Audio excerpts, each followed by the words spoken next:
আজকে শনিবার। নাতনি আর আমি দুজনে শুয়ে আছি দুপুরে।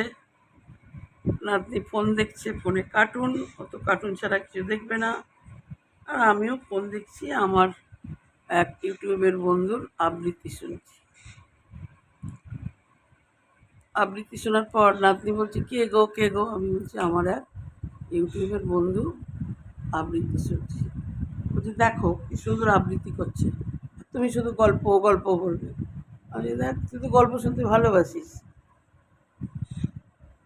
গল্প দিয়েই তো ইউটিউবে আসা, গাছপালা নিয়ে তোর সঙ্গে থাকতাম, ভালো লাগতো।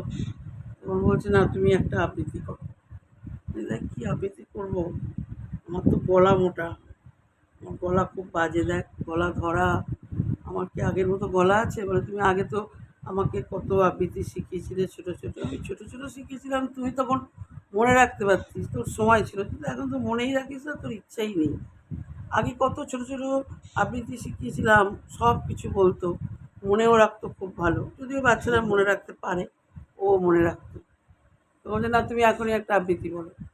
এই জন্য আমি একটা ওকে আবৃত্তি শোনাচ্ছি।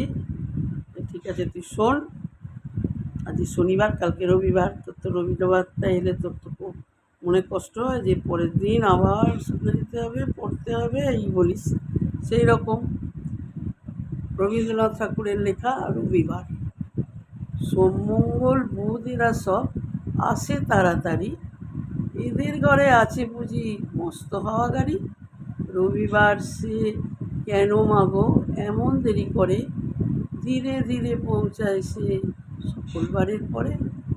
আকাশ পারে তার বাড়িটি দূর কি সব হচ্ছে, সে বুঝি মা তোমার মতো গরিব ঘরের মেয়ে। সোম মঙ্গল বুধের খেয়াল থাকবারই জন্যেই, বাড়ি ফেরার দিকে ওদের একটুও মন নেই। রবিবারকে কে যে এমন বিষম তারা করে, ঘণ্টাগুলো বাজায় যেন আধ ঘণ্টা পরে। খোকা ভাবছে যে রবিবারটা সবার দেরিতে আসে, রবিবার এলে সবাই রবিবারকে তাড়া করে তাড়াতাড়ি ফিরিয়ে দেয়, কিন্তু সেটা তো নয়। সব বার নিয়ম অনুযায়ী 7টা বার পর পর আসে। যেহেতু রবিবারটা লাস্ট, শেষ, সেই জন্যে ভাবছি যে রবিবার শেষে আসে। আর রবিবারের বাড়ি বোধহয় অনেক দূর।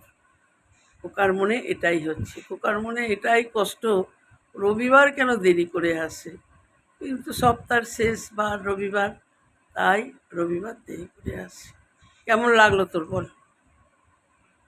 ঠিক আছে, তাহলে তুই এটা মুখস্থ করবি।